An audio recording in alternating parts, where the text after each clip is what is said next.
Hello, I am back, but I'm not back with a podcast. Something different this time. I've decided to make a video about my kind of like 2025 knitting goals, my knitting intentions, resolutions, if you would say. I don't know, there's so many ways to do this. I think that's kind of all the same thing. But I just kind of wanted to make a video going through what I kind of want to achieve in 2025 with my knitting. Last year I didn't really have any goals, and I think that reflected in all of the projects and the whips that I had going. I think it was very chaotic, it was very overwhelming, and I just had a lot, not a lot of direction. I just kind of cast on via whim, and I feel like I didn't actually complete as many projects as I wanted to because I didn't really have any goals to work towards. So my attempt or my intention, I guess, with this video is to set some goals so that at least I have something kind of to keep me on track rather than just kind of going willy-nilly and doing whatever I like, because I'm not very productive when that happens. So I just thought I would walk you through some of my knitting goals. I've got them all written down here, so I've written them out so I don't forget any. So if you see me looking down, that's why. But I think I wasn't really planning to do this because I feel like a lot of the times with goals or plans and things like that, I do tend to, like I said, deviate from the path. And I feel like when I make a video about something, it really locks something in. But I think I need to look at these as kind of like a guideline, not necessarily hard rules, and not beat myself up too much if I do happen to stray away. But I think having a foundation would definitely help. Now, I'm definitely not the first person to do this, and I won't be the last. I am 100% influenced by Sarah from Sarah Hands Make, and I think Sarah and Paige from Two Pearls in a Pod. Both fantastic knitting YouTubers. I love them both. I'll have them linked down below. Definitely not an original idea, but I thought it is a really good one. Let's not waste any more time because I don't have a lot of memory on this memory card. So let's just get into it. I also want to just quickly acknowledge the traditional owners of the land, the Boonwurrung people of the Kulin Nation, and pay my respects to elders past and present. So the first knitting goal intention that I have is to be ruthless. So what I mean by that is a lot of the projects that I start, I don't finish because of a few factors. One is I get decision paralysis. Whenever I start a project and I'm knitting away at it and I feel like maybe I'm not liking the outcome, like I'm not liking the yarn combination, or I'm not liking how it looks, or the needle size, or there is something that just isn't filling me with joy when I'm working on a project, I sometimes chalk it off to maybe I'm not in the mood to knit that project, and so I'll put it aside and it kind of gets forgotten about, and I don't pick it up, and I find myself not motivated to pick it up, and so I kind of don't know whether to frog it or not, because it's like, no, I should like it, I like the yarn, I like the pattern, I should like it, but I get kind of stuck in this decision paralysis where I don't know what to do with it. I think it's turning out fine, I'm sure it'll look good, but at the moment I'm not feeling it. Or it'll be some situation where I've seen another pattern that I really like, and I maybe want to make that pattern with that yarn that I've just recently cast on for another project, and I don't really want to frog that one back, but I also have got my mind set on this new pattern, and I'm kind of but I think I want to use that yarn for that pattern, but I've already started this whip. I don't know what to do. Maybe I will sit with it, think about it, take a couple of days and I'll see where I feel. But then I get into the situation where I sit with it, but I sit with it for months and I have things sitting there not being knit. The yarn is kind of in limbo because it's stuck with the project, and nothing ever gets finished, and it doesn't get I don't get either of the projects. So it ends up being where I don't get the whip that I was working on because I'm stuck kind of whether or not I should use it for the other project, but I also don't get the other project either because I can't make up my mind on what to do. So my kind of attitude towards this is that this year I've got to be really ruthless, and I've just got to be nah, if I'm not enjoying it, if I don't like it, or I know like I have just like any bit of doubt about the project that I'm gonna make, like that I'm currently making, then that's too bad. I've got to frog it. I've got to start again. I've got to use it for something else, or just frog it and not even do anything else with it and wait until something else that really does kind of spark joy, or like get that kind of knitting mojo back, like feel that feeling, because it's just silly that it's just sitting there doing nothing. So that's kind of where my mind is at with like the be ruthless goal, is that, you know, be cut and dry with it.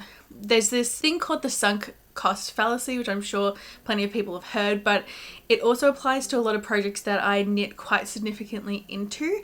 So either I've done like the whole yoke of a sweater or a shirt or something, or I've nearly completed the whole project and I'm just not feeling it, but I feel like, oh, I've put so much time and effort and energy into this project. Like I might have bought the yarn for that specific project, and I just feel like, oh, I've put so much kind of like cost into this project already.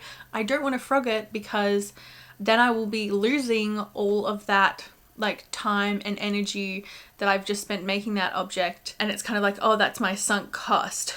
But it's like the name, it's a fallacy.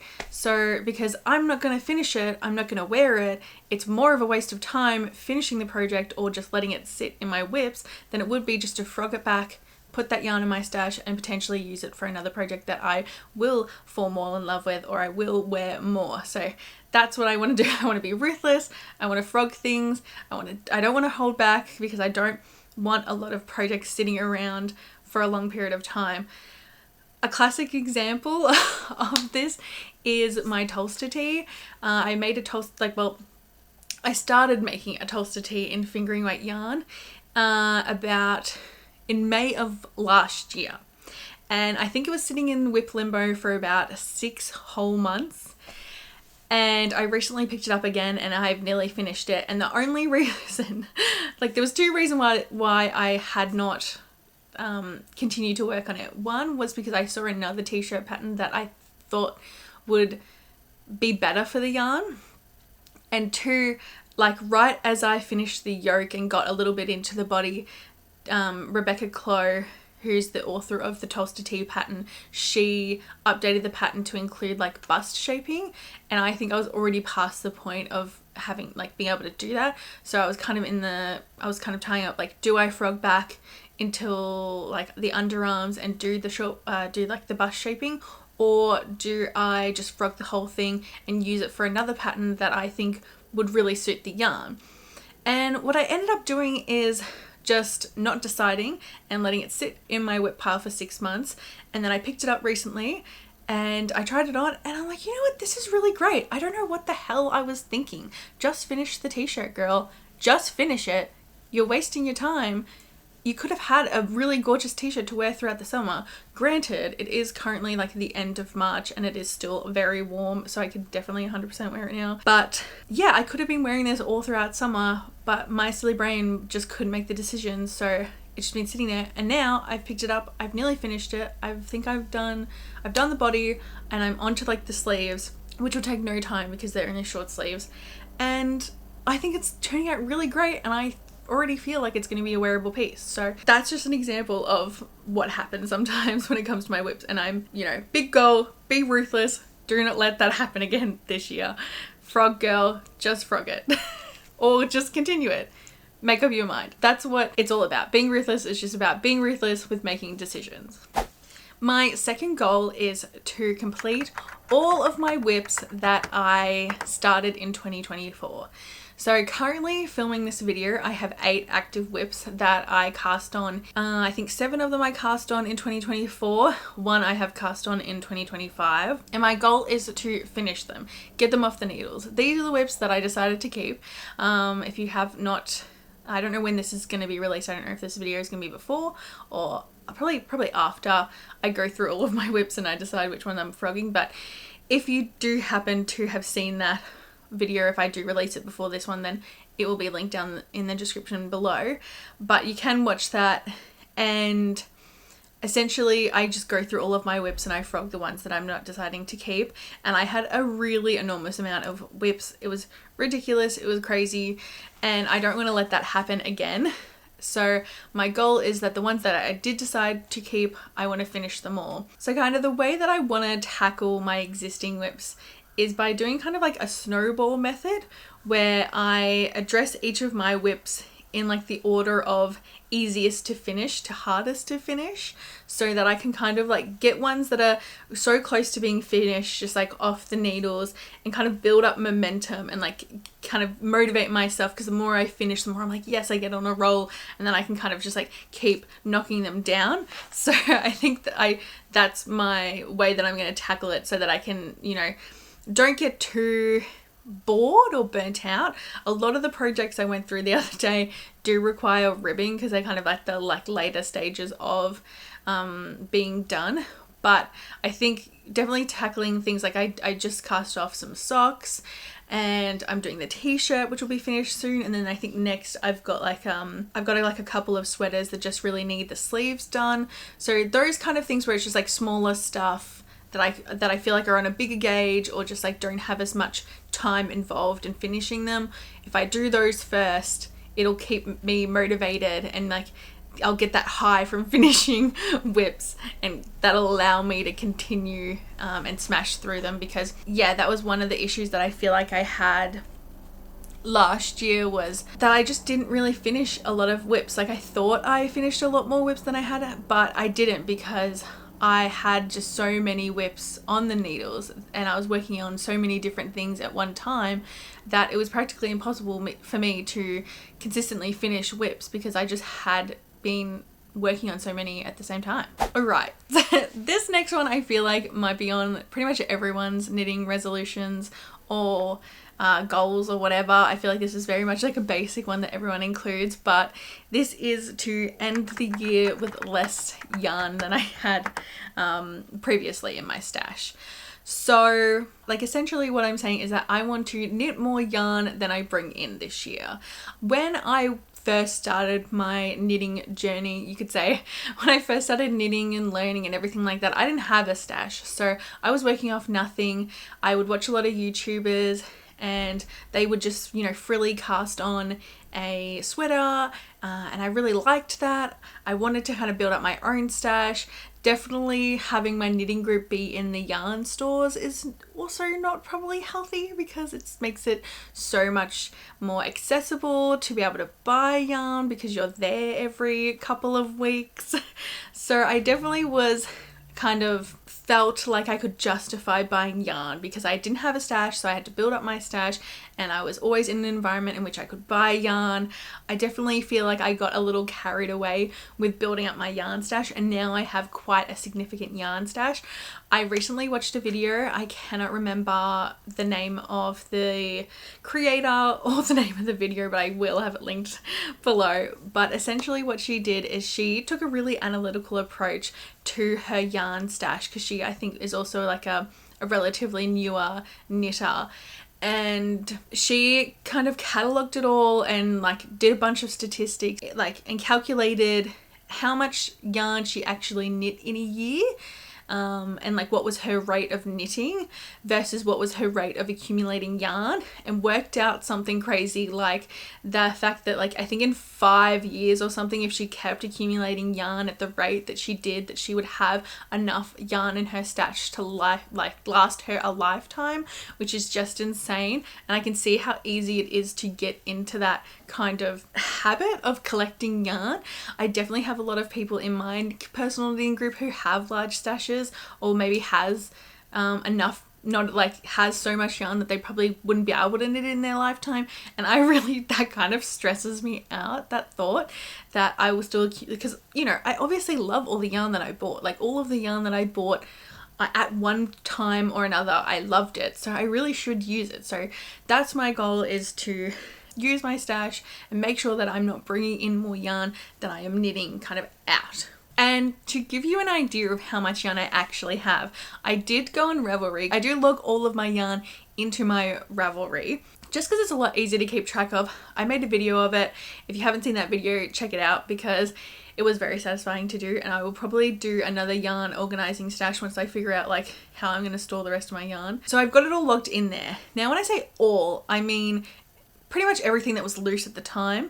There was a lot of yarn that was tied up in projects that I haven't logged in there. So this is kind of an underestimation, but you can export your Ravelry stash into an Excel format so that you can get all the numbers, and it tells you like what your meterages are and what your yarn yardage and how many grams you actually have of your yarn. And so when I exported mine and I saw how much I have in my stash, I was a little bit shocked. So currently, like, this obviously isn't included the yarn that I just frogged from a bunch of projects, but I currently have 24.86 kilos of yarn in my stash, which is the equivalent, obviously there's like lace weight and fingering and stuff like that, but I have like approximately 77,000 meters of yarn in my stash, which is just insane, to think that I have that much yarn. So I definitely do not need to buy more yarn. I definitely need to use some of that up. So if I'm somewhere around that, like I'll have to recalculate once I put all of the yarn that I've frogged back into my stash, but that's pretty insane. I've only been knitting for approximately, I think, 2.5-ish years, and that's a lot of yarn to accumulate in that time. I definitely got a bit carried away. So I'm kind of putting myself on like yarn suspension. I'm not going to say yarn ban, because I feel like there's things like gift knitting, or if I'm going to Bendigo, the Australian sheep and wool show, like I'm definitely going to buy yarn there. I'm not going to say, oh no, I'm not going to buy any yarn, because there are some projects I want to make this year that do require a specific yarn that I do not have in my stash. But I'm definitely putting myself on like yarn restriction, you know, like you know how we have here in Australia, we've had lots of times where we had water restrictions. That's what I'm going to be on. I'm on yarn restriction. I can't buy that much yarn. I have to use what I have in stash. I don't want this to come off as preachy as like, you can't buy yarn, or, you know, you shouldn't have a big yarn stash or whatever. Like, I'm not trying to be like that. I'm just saying for myself, I feel like the yarn stash that I have is getting a bit overwhelming. And I think I've talked about this in previous videos, where I like have that thing where I feel like I give inanimate objects feelings. That sounds so silly, but I do feel guilty, or I do feel like regret at not using my yarn when it's sitting there, because it's like, oh, it's so pretty and it's so lovely, and I don't want it to feel left out that I'm not using it, and I just keep buying more instead of using the stuff that I have. So I'm also running out of space. Like, it's kind of ridiculous that these like 6 pigeonholes don't even fit all of my yarn. I have like another box that's sitting off to the side, like a tea chest box that's I still have from moving, that is also like half filled with yarn. So yeah, it's just personally for me, it's feeling overwhelming. But like, I'm not saying that, you know, if you have a larger stash or you have a smaller stash, that is too much or is not enough. Like, this is just, I'm at a point where my kind of like level for comfortableness has exceeded, and I just kind of want to bring it down so I feel like I have like a reasonable amount. I have a couple of sweater quantities if I feel the need to cast on, but it's not too much where I feel this sense of guilt about it. So my 4th goal for this year is to only have 4 whips at a time. That sounds like a lot. If you're a monogamous knitter, then you're probably like, 4? Like, that's a lot of whips. For me, as you can see, because I've currently got 8, 4 is actually quite conservative. So my idea behind this is that I obviously want to prevent myself from casting on randomly again, really be thoughtful and not keep casting on, because like I said before, I didn't actually finish that many projects in 2024. It felt like I showed you guys a lot of projects and I knit on a lot of projects, but I didn't actually finish a lot, which was kind of also the reason behind me not making a what I made in 2024 video, because when I actually reflected and looked at what I finished to show you, wasn't a lot, because I had just knit on a million different projects and never finished them all. So that's my goal, is to have only 4 at one time, so that can kind of keep me accountable and make sure that I actually am finishing my projects. And kind of like, my idea is that I'll have 1 sock project, so I'm only going to have 1 sock project at a time. Wild, because a lot of my projects last year were sock projects. one sock project at a time and like have, you know, like a gift knit or like another accessory, and then have 2 garments kind of on the needles. So just to break it up, because sometimes I do need something that's just like a bit quicker, like a beanie or a sock, and then sometimes I do want something that's like a plain sweater or something that's like easy and plain, or something that is a bit more complex like lace or cables or color work, because I am one of those people who do get bored quite easily, probably the reason why I cast on a lot. You know, I'm one of those people who can't eat the same thing every night because it gets really boring. I get bored very easily. So having 4, I feel like is a healthy amount where I can still chip away and actually work on them, but it's not too little, like 2 or 3, where I feel like I would just get bored and I would need a bit more variety in my pool of whips. Another intention goal that I have is to knit a garment from one of my knitting books. I have quite a few. I think I have like 5 or 6 knitting books. I consider like knitting magazines a book, but 2 of those are stock books, and then 3 of those are like garment books. I think I have one liner magazine, the Neon and Neutrals book, and then Katova Kika's new book Knits to Wear. All of these books have been gifted to me from my lovely boyfriend John. Thank you, John. And I love them and I love the knits in them, but I never have knit anything out of them. I knit out of my sock books. Obviously, if you do follow this channel and you know me, I knit so many socks from these books.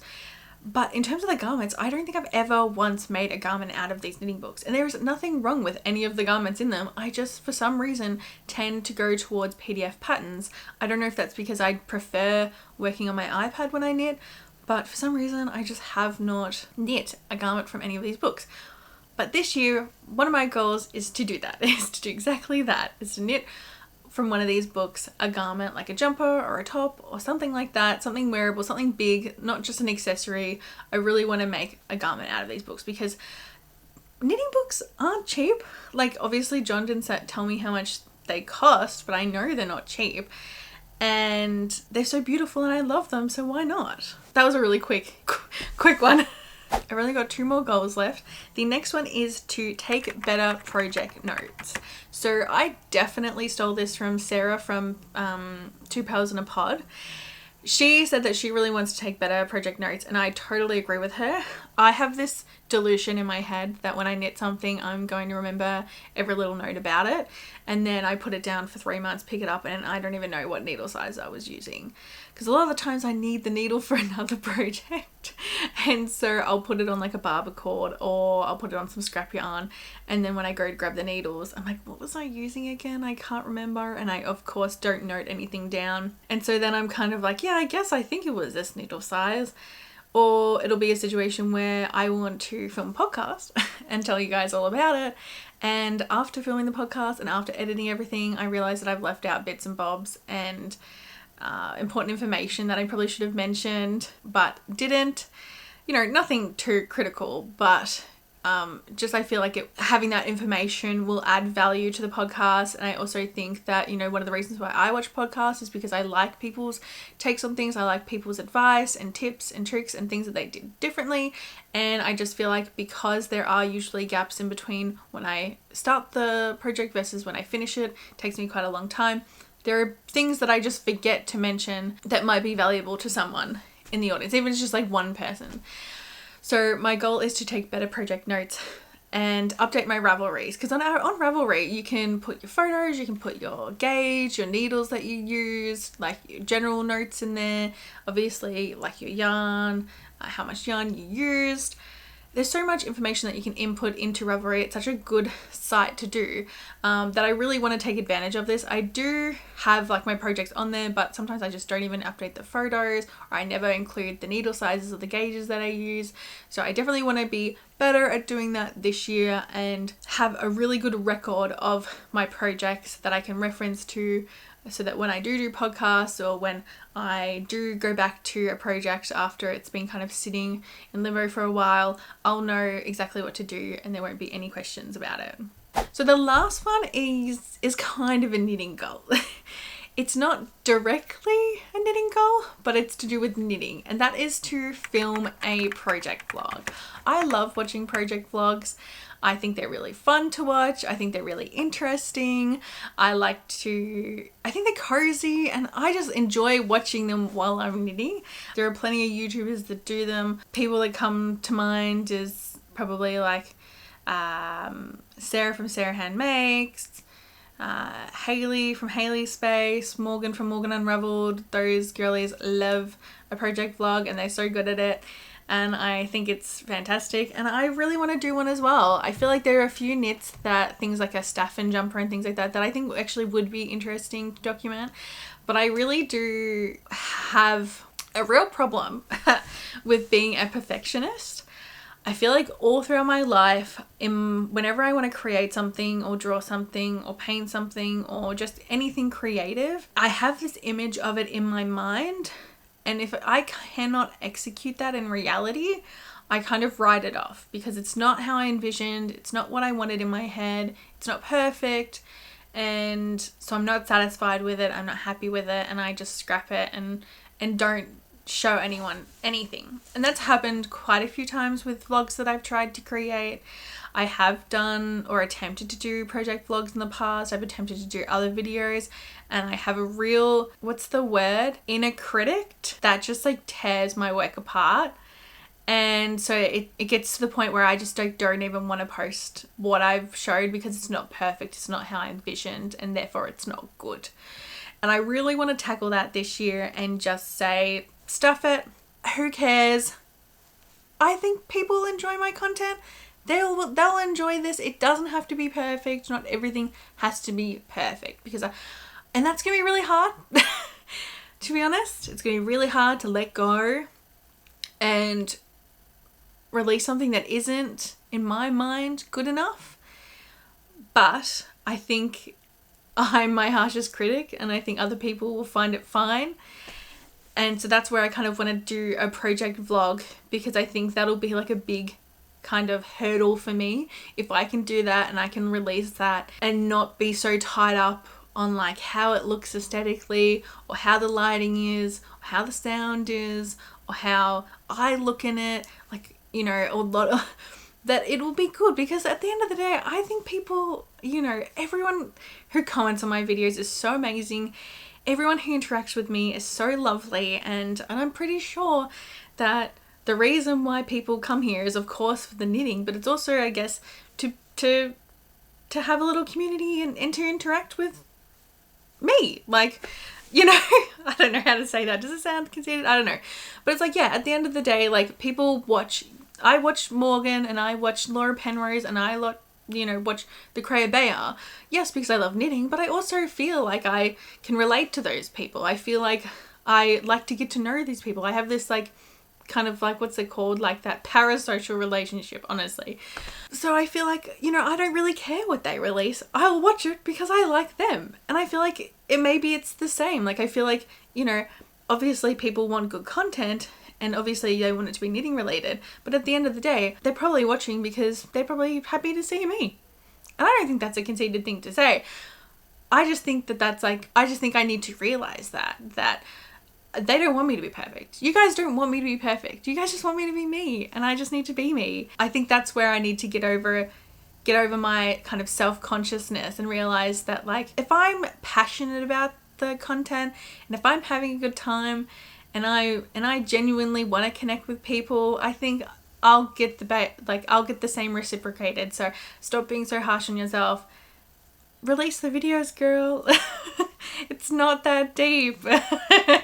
So that's my goal. It's just to be a bit more relaxed, a bit more like be less critical of myself and make videos because I enjoy making videos, and not put this really high expectation on myself to be perfect and to have perfect videos and to have everything be like this super aesthetic cinematic thing in my head, because I don't have the skills or the money to do that. So just have fun. As well as wanting to do a project vlog, I also want to do more videos of different types and not just podcasts, obviously knitting related, but branch out a little bit more. But yeah, because I really love this community that we have. Like, I think about you guys all the time. Probably too much. But it really, truly does make me feel so welcome and warm inside when... Why am I getting emotional? I'm getting close to my period, you can tell, because I like tearing up. It truly does mean a lot to me when you guys take the time, why am I crying, out of your lives to... Oh my god, I'm like such a baby. Sorry. Emotions are fine. Anyway, it really does mean a lot to me when you guys take the time out of your lives just to communicate that you like what I'm doing, or you appreciate my content, or you look forward to my content, or you're happy to see me, or you love the colors that I'm using. Like, that truly is just the most pure, genuinely special thing in the world, and I really appreciate that. I know I'm crying. Anyway, this is not the way I thought this goals would go. I thought it was gonna be like happy. It is happy, but it's just, I did not think that this was the way that this goal was gonna go. But thank you. Anyway, I think that ties it up. Thank you so much for watching, and thank you so much for being here. And if you haven't already, feel free to subscribe, because it really obviously means a lot to me, if you couldn't tell. And I'm really excited to see how I grow this year with these goals. I think they're really good goals. I think it's great to be thoughtful and great to have a guideline to kind of keep you on path and keep me on track. I'm very excited to do this and to grow this channel and just engross myself in all things knitting. So thank you so much. I really appreciate it. I hope you have a wonderful day, and I will see you next time.